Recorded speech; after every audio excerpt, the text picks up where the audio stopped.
guys, welcome back to another episode of Rebuilding Portsmouth. Now then, in the last episode, we had our first win of the season at home against Wigan Athletic, and we needed that win because we'd had a pretty poor and unlucky, well, perhaps not unlucky, occasionally unlucky start of the season. A lot of these sort of 3-2 games, and this month's been kind of similar to that, except we've been on the sort of positive side of that. So, yeah, but 3-2 seems to be the optimal score, and it seems to follow a very similar pattern in all these games, and it's a little bit annoying. But we're going to get things going straight away with an away win! Yeah, that's right, it happened. Away at Rotherham, and we thoroughly deserved this. Like, it may not look it initially. Well, I suppose you could. We started off incredibly quickly. I believe this was the game. Yeah, Jerome Sinclair scored in 16 seconds. And I tell you what, he's starting to look like quite the finisher. And I'm really, really pleased with his signing now. He's really bagging the goals for us. And that is what we were missing last season, was a prudent finisher at this level. And I think we may well have found him. We dominated the early stages against Rotherham. Unfortunately, John Bostock, who is a blast from the past, some of you may remember him from his time not playing for Tottenham, which he did for 5 years. So, then he went out to Belgium or something, and now he's back playing for Rotherham. So I guess it's good that he's sort of resurrected his career somewhat. Decent looking player, though, still, frankly. But there you go. Levelled for Rotherham. We took control a little bit in the second half. I changed a couple of things, and Sinclair was able to pop up with another goal for us, and that is 2-1 to us. Then Ben Osborne, with a great strike actually from the edge of the area, made it 3-1 to us with his first goal for the club. Unfortunately, a late 90th minute goal kind of took the shine off things a little bit. We didn't create any clear-cut chances in this game, but we did create 5 good half chances, and 3 of those were our goals. So I think we probably deserved it. Both of their goals were their clear-cut chances. They were much closer to goal. They were good, close-range finishes. And I'm still trying to figure out a way to stop these 90th minute goals, because as you'll see later in the month, the same thing has happened. It's really annoying. But that is going to come down to the way we adjust in the last few minutes of the game. I think it's because when I get into those 2-goal leads at that point, I tend to just continue playing our same style, which tends to leave us a little bit open. So that is something I'm probably going to start to change. Now, in our next game, we had a home match against Burnley, and frankly, Burnley were relegated from the Premier League last year, and this was a tough one. Burnley were a decent side, and I think we matched them, to be honest. I think we did a really good job. Jerome Sinclair opened the scoring on 7 minutes, but Brownie Day was able to level for Burnley on 57. It was a bit of an annoying goal. One of those ones where the long ball is placed forward, and he's just running through on goal, and instead of... the goalkeeper comes out, but then doesn't come out, like... he comes halfway out, then just stands still and waits for a day to head the ball, rather than either coming out and getting it or not coming out at all. Very annoying. Straight over the top of him, and it's 1-1. But to be fair, I think, well, I mean, they had a lot more half chances, but we created some decent, so it's 1-1's probably a fair result, and I was pretty happy with that. Would have been nice to get our third straight win, but, you know, not too bothered. The third game of the month, though, was a very strange one, and Brighton are a good side, but this game went all over the place. So we actually opened the scoring with this one. Kenneth McAvoy put us in front on 2 minutes after a sort of ricocheted ball came across the box, and he was there to finish it off. Again, he's just cracking, getting some great back post finishes for us, and this was no exception. Sean Hutchinson equalised for Brighton, and this is the guy that used to play for Fulham, isn't it? He's wank in real life, or he has been for Fulham this year. I know he was great for Motherwell, but levelled for Brighton on 10 minutes. And we weren't exactly in the lead for very long. And then Solly marched into acres of space inside our penalty area somehow, and was able to slot home to make it 2-1 to Brighton. Then right before half-time, and we did not deserve this at all, Charlie Musonda scored an absolute long-range thumper. And he's done that a few times for us now, so that was good. And that levelled it at 2-2. Then in the second half, Musonda actually found himself in a great position again, and I can't remember exactly when. Yeah, just on the hour mark, to actually get himself into a decent area. Lovely bit of ball, played into him. I think it was by Nichols, actually, who'd come off the bench in this game. Came on at half-time, in fact, for McAvoy, who had picked up a knock. Nichols slotted Musonda in, and he made it 3-2 to Pompey. Against the run of play, you have to say. But at this point, I decided, right, we're doing okay now. Let's try and just consolidate this win. Unfortunately, I mean, look, they had 4 clear-cut chances, 5 half chances. They were definitely the better side and probably deserved to win. It's just annoying to see us throw the win away. A draw would have been fine, but they just scored 2 quick goals. And Kadeem Harris, we just cannot seem to stop him. He scored against us twice last year as well, I believe, in this exact fixture. They were the better side and probably did deserve to win. It's just irritating to see yourselves throw those kind of leads away. But again, we didn't defend it quick enough, and it cost us in the end. The way we got these goals back into the game, though, was by pushing up a little bit. There was way too much space, and we kind of squeezed them in a little bit, and that was what basically got us the, it initially got us the lead. Thankfully, we bounced right back again in our last game of the month, and this was against Leeds, and this had a similar theme to it, kind of very much like the Rotherham game. We took the lead very early on in this one through Jerome Sinclair, who, again, is having a stonking start to his career at Pompey. He's scoring quite a few goals. He's got, what's he got? He's got 6 goals in 9 appearances, and 6 goals in 8 appearances in the league, which is actually very, very solid. If he can carry on that kind of form this year, I'll be very pleased with the lad. And already worth £1.8 million, and we got him for free. Very happy with that. Then on 17 minutes, Kenneth McAvoy again was able to score for us and make it 2-0. This made me very happy. Now the problem was, Anthony Dobson, with Leeds' first real chance of the game, was able to get in there and make it to, he's a regen, 2-1, and he looks like a quality regen as well, gotta say, making it 2-1. But in the second half, we kind of kicked on, and Jerome Sinclair was able to make it 3-1 and wrap the game up. Now, this was another one of those stupid penalties that aren't in the area, and like it was in the D. I can only assume that because part of the circle was in the... I don't know. Really annoying. But the point is we managed to win. I just wish we could win these games by 2 goals instead of 1 goal. And that one I did actually go on defensive, and they still managed to get a penalty and make it 3-2. What is it with 3-2s on this game? That's the 4th 3-2 we've had this season. But look, I mean, Leeds created quite a few decent chances in this game. So... maybe we were a little bit lucky, if anything, but we did have at least a few shots. We were quite good at that, and average ratings of our players were certainly much higher. To be fair, 2 of these clear-cut chances were actually on one of their goals. I'm pretty certain that not Antoine Dobson, that's the hide your kids, hide your wife guy. One of his shots hit the keeper, backman saved it, came back to him, and it actually counted as 2 clear-cut chances. And to me, that's... But, you know, whatever. We won the game, and that is lovely. And all of this has done for us is this. It's moved us up into 11th place in the league, which is exactly where I'm aiming at the moment.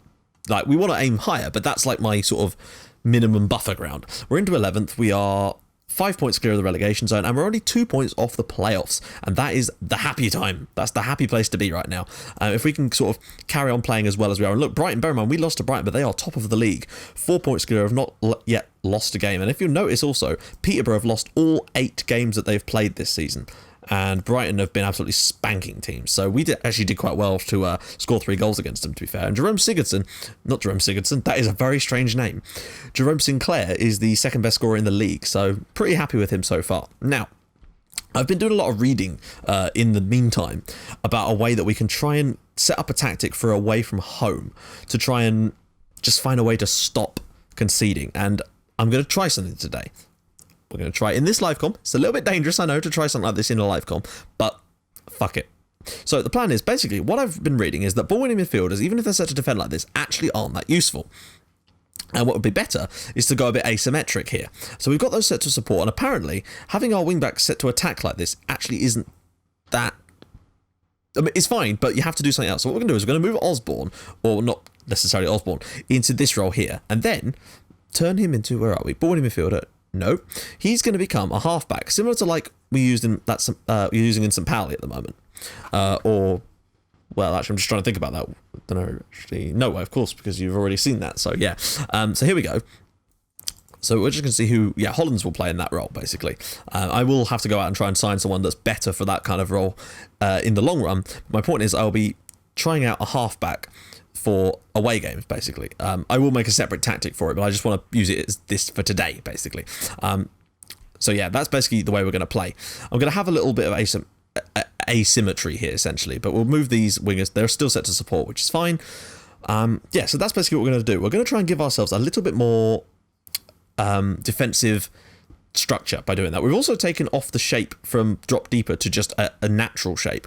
The main aim of this is essentially to stop there being huge gaps, and it means that we're not always so... If we drop too deep, teams can have long shots. If we push up a little bit, they have to try and break us down. That's the plan. So I'm trying to think about this a little bit more logically for now. But what I am going to do is just take a little look at the player instructions. I'll sort this all out separately and make a separate tactic for it, but for now, I just want to... Right, so obviously not shoot more often. That's silly. Close down more for him, because he's obviously going to be, we're going to tackle harder because he's going to be basically going in there and cleaning shit up. Acceleration and balance. those are the real stats that let him down for this role, if I'm honest. Strength, balance, and acceleration. His other stats aren't bad. So yeah, there we go. So let's go back onto the standard pre-match. No, that's not what I'm on about. Let's go into overview. Here we go. Right, now, I already did a quick pit, but let me just make sure the bench is all right. Kieran Griffiths is going to be on the bench today. He's... Yeah, Mousonda's actually... He did very well against Brighton in that role, so I might actually have him start in there as well. Webster is back after his irritating suspension. He also got sent off in the Brighton game, which was a pain in the arse. But we did all right without him in the last game, to be fair. Mantum is, well, surprisingly, he's not had a great start. But point is, this is the system we're going to be going with for today. Right then, we've been training defensive positioning just because I'm trying to tighten us up a little bit. I just want to see if we can avoid conceding goals away from home. That is the ultimate. If we can just cut down, even if we're not quite as like fluid attack-wise, if we could just cut down on the number of goals we're conceding away from home, I'll be bloody happy. So that is the plan. If we concede less than 2 goals today, I will be ecstatic with us, frankly. I don't care if we don't win. Like, a draw would be a great result, in a sense, because I just want to see if we can actually make this tactic work. If you've got any ideas as to how we can make this tactic slightly better without changing too much, then go for it.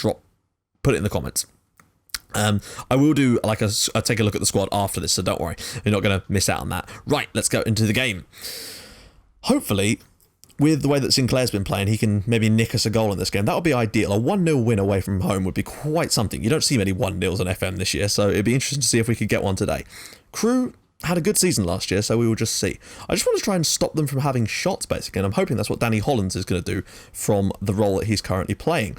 But it doesn't appear that that is the case, although they've not hit the target, or they've only hit the target once so far in the opening 25 minutes of this game, and we're actually doing quite well here.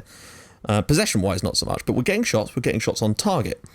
And so far, there's not been a single highlight yet, which is both encouraging and discouraging, because it makes you wonder where we're shooting from. Right, okay, Rolls, please don't get a near post corner. Thank you, good clearance from Webster. But now we got the second phase, and I just don't think there is any way you can defend second phases of corners. I've yet to find it out. Rolls, Colclough whips it across and cleared. And Wallace, can he keep it in play? He can't. Oh my god, what are you doing? Right, okay, looked like he'd nearly played them in there. I don't know where the height... and cleared away again by Pompey. There we go. Good stuff, guys. Right, okay, we've managed to clear that little bit of danger there. Not really sure what happened, but the fact is it is 0-0 at half-time, and that is something I don't say very often. Although we have had it in a couple of live comms as of late, but those just seem to be because of pure luck more than anything, rather than defensive solidity, shall we say. I am still on flexible, and the reason for that is because I like to have, like, I don't know, I just find that's the one that works best for me, personally. And I don't want to change too much to the team shape right now, because exploit the flanks. I might just turn that off for a sec, frankly. And I might turn off work ball into box as well, just for the moment. Just go for a really minimalistic approach to our tactics in this second half. We may be able to go a bit more attacking minded if we go behind or something, but for now, we're doing okay. We're creating a few chances, nothing highlight worthy as yet, but then they've only had the one decent highlight as well. Backman with the long ball up. Sinclair, can he win the header? No, he can't, but it's going to drop down to Hollands. Holland nicks it into Musonda. Musonda can have a little run at them.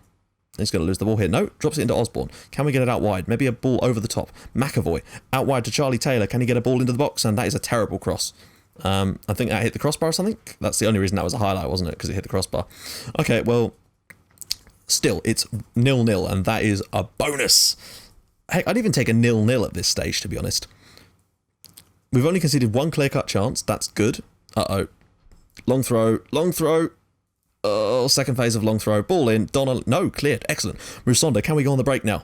Musonda knocks it up to Sinclair. Oh, look to the right-hand side. Please look to the right-hand side. Don't lose the ball. There we go, Musonda. And if he can win this here, which he can, Jed Wallace is down the right, but nobody's in the box at the moment. Oh, hang on. Here we go. Ball across. Sinclair. Clear. Oh, yes. Crewe Alexandra 0, Pompey 1. Jerome Sinclair. Is there any other? And there we go. We are winning away from home. And looking slightly more solid at the back. Yeah, okay, Crewe have had more shots. Doesn't matter. They're shooting from range. I tell you what, guys, this might well be a tactic that we could take forward with us. Obviously, they're going to kind of come at us now, you'd probably say, after this. But let's see here. That was actually a decent piece of counter-attacking play. Wallace with the ball in. And great initials. Oh, no, it went straight in. I thought he'd saved it and it came back. But there you go. Jerome Sinclair. 1-0 Pompey. Oh, come on. What's that tactic you're playing? That seems to be working. Probably should Indy your striker then. Okay, that looked like... Hopefully that's not too serious, but we're going to have to bring on Grant Nichols. He's done all right for us, I've got to say, but... Oh, that was not what I needed. Really? He scores the goal and then gets injured immediately. Oh, please don't be out for too long. Anyway, hopefully Grant Nichols can fill his shoes, but he's going to be a good player one day, but I just don't know if he's quite ready yet. Backman with the long ball downfield to aiming at Jeb Wallace. Can he win a knock-on? No, he can't. It's going to come down to Adam Lafondra here. Please don't let them flip this on us. We're doing so well in this game. Tactically, we're doing quite nicely. Oh, that's a poor ball. Taylor. Holland's now with a little bit of space for Pompey. If he can knock a ball over the top here, McAvoy. And he has got into Musonda. Can Musonda find Nichols? No, he can't. I don't know what he was even trying to do there. He didn't pass it. He didn't... I don't know what that was. Still winning, though, here. We're in a position where if we only concede one goal, then it's still a good draw away from home, to be honest. And it's games we were probably losing last season, so there is that as well. Knocked down and long ball over the top. Lafondra knocks it on Donnelly. Somebody put a tackle in. Of course not. And it's 1-1 here. Rory Donnelly makes it 1-1. God damn it. What happened here? Ball over the top. Lafondra with a good flick on. Fair enough. And Donnelly with a good finish. Nah, can't fault that. I mean, poor defending it. It was just a good goal from Crewe. We're going to have to make a substitution now. Just to try and... but we're still... Right, let's get Kieran Griffiths on for Charlie Musonda. See if he can use one of his trademark passes. I am going to make that dreaded third substitution just to bring someone on to replace Osborne, who's on a booking, and I don't want to risk him. Yeah. So let's just do the quick team talks here. Come on. I don't know why I'm complaining. We're actually doing all right here. We're drawing away from home. But we do need a little bit more of an attacking outlet, so I'm going to say exploit the flanks now. And yeah, we're going to mark Donnelly. Come on, mark Donnelly. I'm also going to just tell them to concentrate. Oh, wait, they're wound up and frustrated. Okay, we'll calm down instead. Calm down. Why are they so angry? I'm not sure what they're so angry about all of a sudden. I'd happily take a 1-1 draw here if we have to. Crewe are a decent sub. I give up.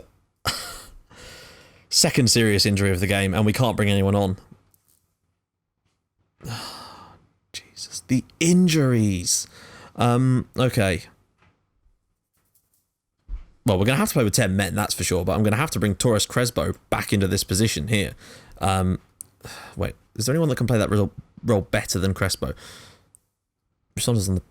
No, basically. Great. Griffiths can drop deeper then.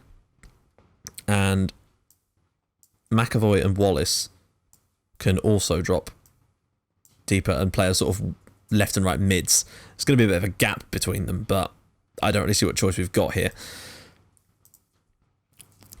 Okay, so we're going to play with 10 men, which means I'm going to just switch to defensive. Not contain, because we need to still have some kind of attacking, but we're also going to waste time here. And we are going to drop a little deeper, just because what choice have we got here? We'll turn off exploit the flanks. We're going to have to pass into space, because, you know, we're not going to have players up the pitch, so it's going to need to be... Come on, survive the last 10 minutes here with 10 men. I really don't want to see this game get switched on us with the way we've been... Oh, not a goal from a corner. Good clearance. And McAvoy can bring it... Oh, no, he can't. And it's cleared away again. This is just going to be backs against the wall for the last few minutes of this game, unfortunately. And Donnelly turns, and it's... Oh, my God. Well, it was going well. Tactic kind of worked until we decided to get loads of injuries, as usual. For God's sake. So, yeah, just winning away from home. What is the keeper... well, actually, nearly got to that, to be fair. Crewe 2, Portsmouth 1. Well, I know there's a big gap, but what do you want me to do about it? We've got 10 players. Right. I see no other choice other than to just throw it on overload for the last couple of minutes and hope we catch something. Because losing by more goals isn't going to make any difference to us, really. But the strategy... this was all going so well. I suppose I said if we concede less than 2 goals, then, oh my God, Griffiths as well. They better not all be out injured, because this is getting ridiculous now. Right. Surely the game should be over. We had 3 minutes to stop it, unless we're going to score in this. That's offside, isn't it? No? Yes. Okay. Why is the game still going on? There we go. Crewe 2, Pompey 1. Lovely. So we still can't win away from home, really. I thought that worked a lot better. If it hadn't have been for all the injuries and having to play with 10 men, I think we probably would have at least got a point from that game. We were doing quite well, but there's not much you can really do when you go down to 10 men, unfortunately. I'm going to have to check the injuries, though. So we are back down to 15th in the league, and somehow now 2 points from the relegation zone. It's weird how it works like that. Still, only 4 points from the playoffs. We were slap bang in the middle, and things are very tight at the moment. Hopefully a couple of decent home games will be able to get our form back up. It's just so annoying when you get so many injuries. I'm going to go forward and show you the squad, because I also want to take a look at these injuries too, and hope they're not too serious. Let's just get stuck into this and see. Graham Upton, don't care about him. He's a youngster. Nichols on loan. God, no. No, why would I do that? No, I don't want any loans for Dudgeon. Right then, here we go. Kieran Griffiths. 2 weeks, great. Hang on. So the two players that actually went off with the serious injuries aren't injured, and Kieran Griffiths is. Well, it could have been a lot worse, I suppose. Right, well, let's just quickly show you the squad before we end the episode. Top goal scorer, of course, is Jerome Sinclair with 7. Thankfully, he isn't injured. Top assist is Jeff Wallace with 6, but Griffiths has 4, which is awesome too. Player of the match is Sinclair and Griffiths with 2 each. Pass rating is Sam Manton with 82. Yellow cards, there's a lot of people on 2. Red cards, obviously Adam Webster and Tony Bellamy. Average rating is Musonda, but Sinclair is doing quite well also. In the next episode, the live com will be the game against West Ham away from home. No, what am I talking about? It'd be Millwall at home. I'd like to think we can win that. They're newly promoted. This month, there's some easier games. Huddersfield at home, who had a poor season last year. Oxford away, who are newly promoted. Wolves at home, who are struggling. West Ham away is going to be massively tough, but I just really think we've got a chance at picking up some decent points this month. But join us next month and find out if we actually did. So guys, if you like what you've seen, please feel free to drop a like on the episode, and if you'd like to even more than that, please feel free to subscribe to my channel for more Portsmouth and a brand new series in your inbox every single day at 5:30 and 8 o'clock, and I will see you guys in the next episode for the Millwall game. Bye-bye.